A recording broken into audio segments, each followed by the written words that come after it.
Well, good morning, everybody. It's nice to see everybody here this morning.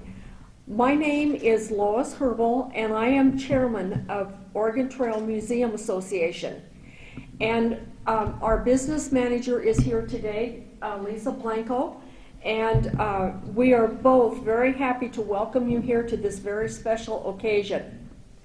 I am proud to announce that through a collaborative effort of OTMA, Scotts Bluff National Monument, and the Star-Herald, a first time ever historic coffee book is available and has been produced. And it's called Scotts Bluff National Monument Through the Years. And this is what we have right here. Beautiful, beautiful book. This book is filled with historic photos from the 1930s to present. It's a real gem for our community. In order to do a project like this, we needed sponsors. This would not have been possible without the 7 local business sponsors. Sponsors who have participated in this project include Platte Valley Bank, Kelly Bean, 21st Century, NTC Logistics, WNCC, Regional West, and First State Bank.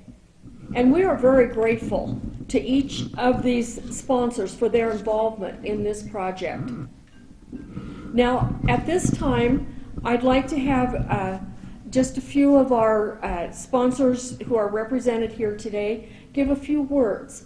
And so I'm going to pick on Mr. Hot Cosman first. Mr. Cosman. I have the most words. Mr. Cosman represents Platte Valley Bank, and so if you would come and say a few words. Well, more than a few words, but I'm going to say anything. Okay. Thank you. Well, thank you very much, and I'm very, very pleased to be here on behalf of all our associates, employees. We are very, very proud to be part of this project, and we think this is a very, very special publication that has been created, and so we're very excited about it. But I think it goes without saying that what we're really honoring here is a very special landmark in our community. And when you really think about it and what it has meant since 1812, I believe, is when the historians coming, and that's a wonderful story. Robert Stewart, coming from the west, headed east, stumbled into South Pass because he was afraid of some hostile tribes that were bothering them, and found his way along the North Platte River. Came through an area in Wyoming where the Sweetwater cut through a ridge, and they called it Devil's Gate. Resources that I've seen said when they got here they called it Devil's Gap, because the Mitchell Pass that we know today was quite a tough traverse. And so if I come out here fairly often, either to the Legacy of the Plains or hiking the monument or bringing friends and travelers out here, you can't help but think about the pre-European indigenous peoples that lived here, and think of them scaling those ridges without a trail or a tunnel, and what they would see, what this valley was to them, and why it was such important to them as well. I assume they would have run to the west to make sure they could see Laramie Peak, just like we all do, and I'm sure that they sat there and looked at the vast grasslands surrounding the North Platte River, and they would have seen herds of bison and elk and pronghorn. The ridges would have had bighorn sheep on them, and wolves and bears, grizzly bears, would not have been uncommon at all in this area. This is what it was. And so then you think about the Robert Stewart coming through here, coming through the South Pass. His party made it through the valley in 1812, and it was a very it started then what became the Oregon Trail and the immigrant trails that came, Oregon, California, and Mormon trails. And as those individuals came down the trails, this landmark, now named for obviously a fur trapper and legendary fur trapper by the name of Hiram Scott, became a real symbol to them. It was a symbol that once they reached this area and once they got to this, saw these rocks and saw these monuments, that a really tough part of their trip was behind them. The cholera-filled, heat-filled, mosquito-filled prairies of eastern Nebraska were behind them, and they had clean, crisp air and running water, and you read that in the annals of those who traveled on those trails when they came to this spot in the trail. And then what really I think makes it important is that it was a great symbol then, and it's even a more important symbol today, because this is a very special place. And in our American history, as far back as 1830, the American people knew we had special places, and those special places should be preserved.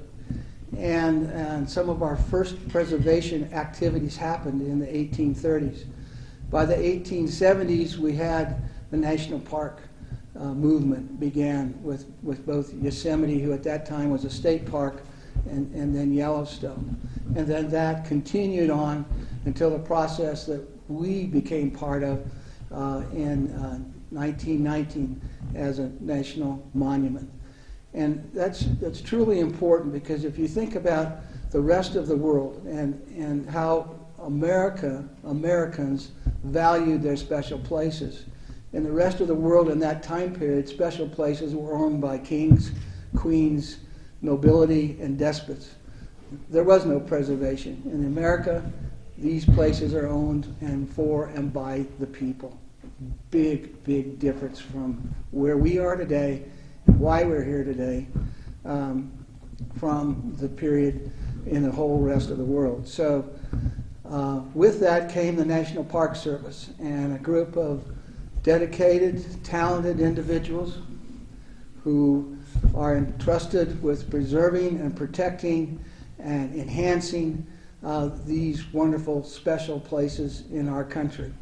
And with that, they become they're scientists, they're entertainers, they're historians, they're all of the above. Very special people for very special places, and I think we need to take time to say thank you for having such a system that protects the special places in our country.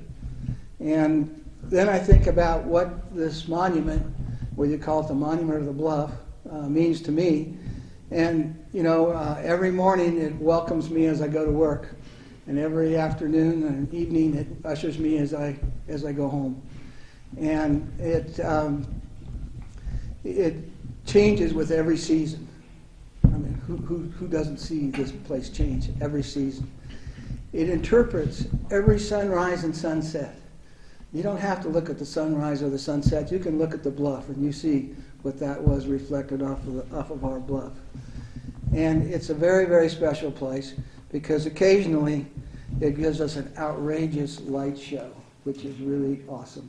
And this is why we highlight, why we love, and why we should support this national monument. It means so much to this community, and I'm very, very proud to be part of it. Thank you. Sorry. Thank you very much, Hud, for those words. What you just said is really capsulates the whole gist of all of this and why this is so important. So thank you. You're very welcome. Next, we'd like to hear from Mr. Brent Holliday from NTC Logistics. Would you say a few words for us? Okay. Well, I was going to say exactly what Hod said, but I'll keep mine a lot shorter. When my dad was 18 years old, he lived in a small community by the name of Page, Nebraska, around O'Neill, and he decided it was time to go explore. So he gave his mom a kiss and said, "I'll call you when I get to where you're going, or when I get to where I'm going." She goes, "Well, where are you going?" Because I don't know yet. He ended up in Scotts Bluff, Nebraska, and my family lives in Scotts Bluff, Nebraska, because this is where he ran out of gas and money. And that's a true story. After the last couple weeks' weather, I often wondered why didn't he go south? But here we are. And we have this geographical icon that through the ages, through time, people used as a destination or a landmark to guide them where they were going to go. And some of those people, just like my dad, didn't know exactly where that was.